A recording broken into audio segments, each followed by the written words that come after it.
Olá gente, tudo bem com vocês? Esse aqui é o canal Representante do Reino. No vídeo de hoje nós vamos falar sobre um profeta.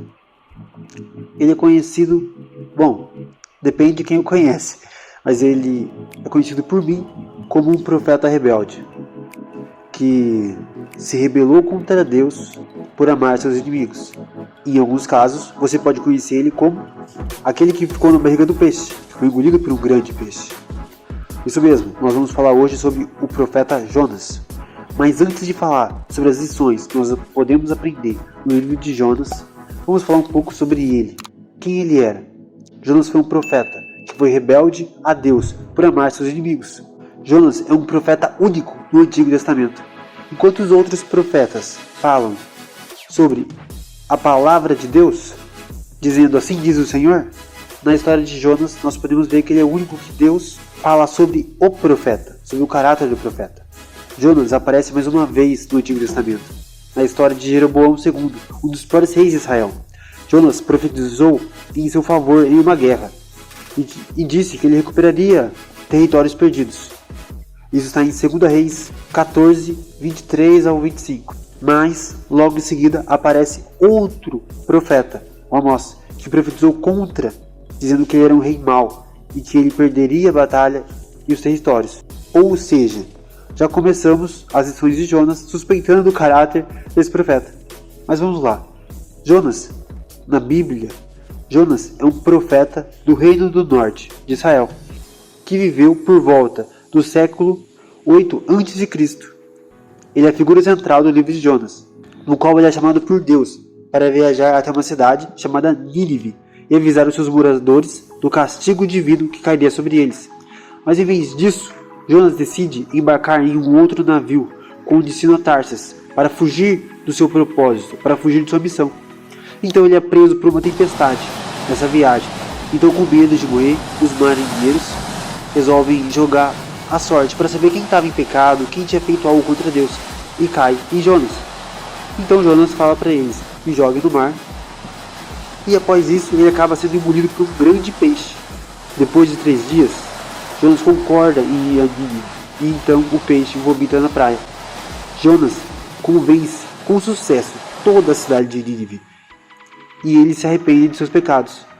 Mas ele espera fora da cidade, na expectativa da destruição que Deus mandaria sobre eles. Então Deus protege Jonas do sol, fazendo crescer ali uma planta, mas depois envia um verme para fazer com que ela murche. Quando Jonas reclama do calor amargo, Deus o repreende, e assim continua sua jornada.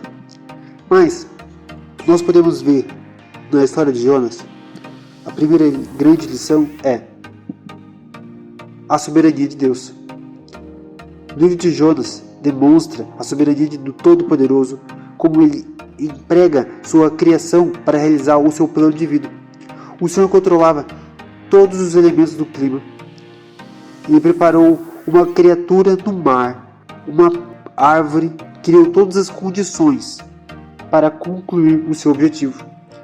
Nós não podemos pensar que na nossa vida as coisas são diferentes. Deus está no controle de tudo, independente da situação, porque Ele nunca saiu do controle.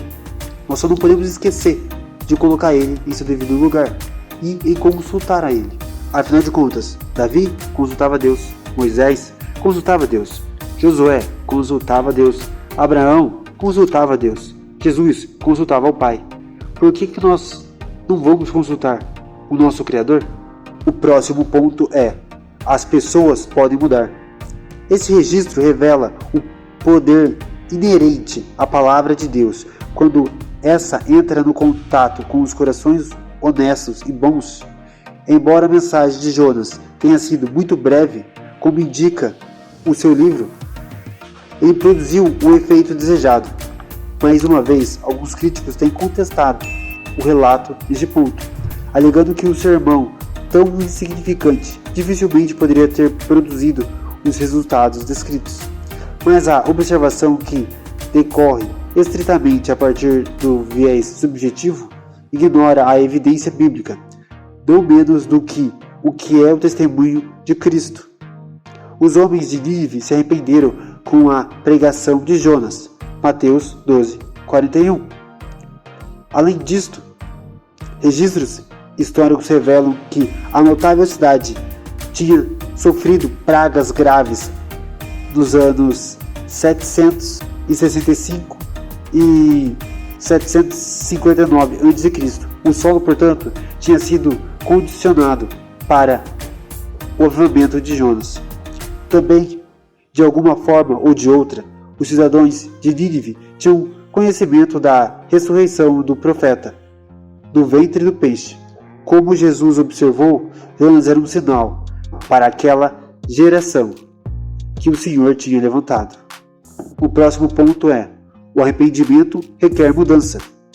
Fica evidente nos dois relatos de uma dimensão importante ao arrependimento. Aprontação. O arrependimento requer mudança. Fica evidente dois relatos, uma dimensão importante ao arrependimento e aprontação. Jesus declarou que os homens de Nínive se arrependeram com a pregação de Jonas, Mateus 2,41. O próprio livro de Jonas nos informa que Deus viu as suas obras, o povo de Nínive, e que se converteu do seu mau caminho. Assim, o arrependimento não é, como alguns alegam, uma mera tristeza pelo pecado. Pelo contrário, ela requer uma ação, um afastamento da má conduta, uma mudança de mente, uma metanoia. Essa passagem revela que o arrependimento é uma ação efetiva, sendo o arrependimento essencial para a salvação, a punição do inferno.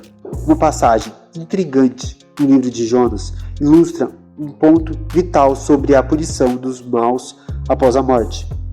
Em linguagem gramaticamente poética, o profeta,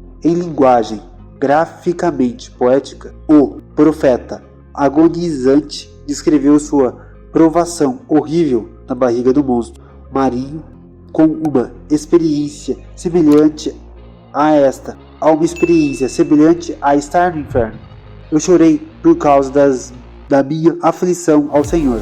Do ventre do inferno gritei.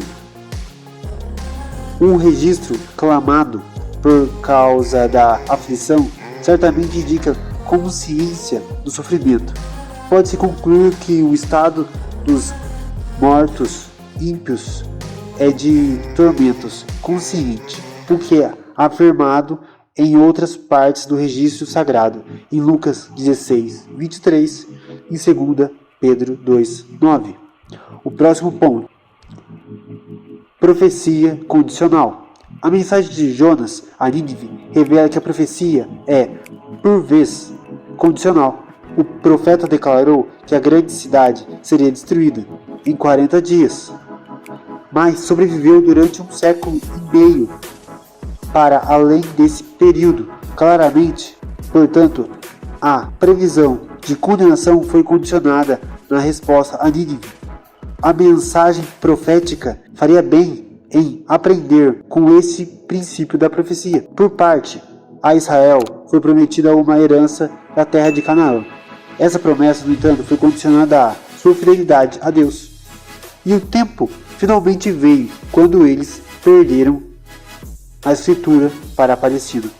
Tipologia do livro de Jonas. O livro de Jonas apresenta um belo tipo de ressurreição de Cristo entre os mortos, apesar de que alguns modernistas argumentam que o conceito de uma ressurreição corporal de Cristo dentre os mortos era desconhecido nos tempos do Antigo Testamento. Jesus demonstrou o contrário. Ele declarou: como Jonas esteve 3 dias e 3 noites no ventre do monstro marinho, assim o Filho do Homem ficará 3 dias e 3 noites no coração da terra.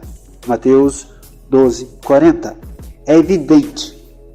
O Senhor viu o sepultamento de 3 dias de Jonas como um prenúncio da sua ressurreição, da sua sepultura, pelo que, naturalmente, Cristo foi declarado ser o Filho de Deus, com poder. Romanos 1:4.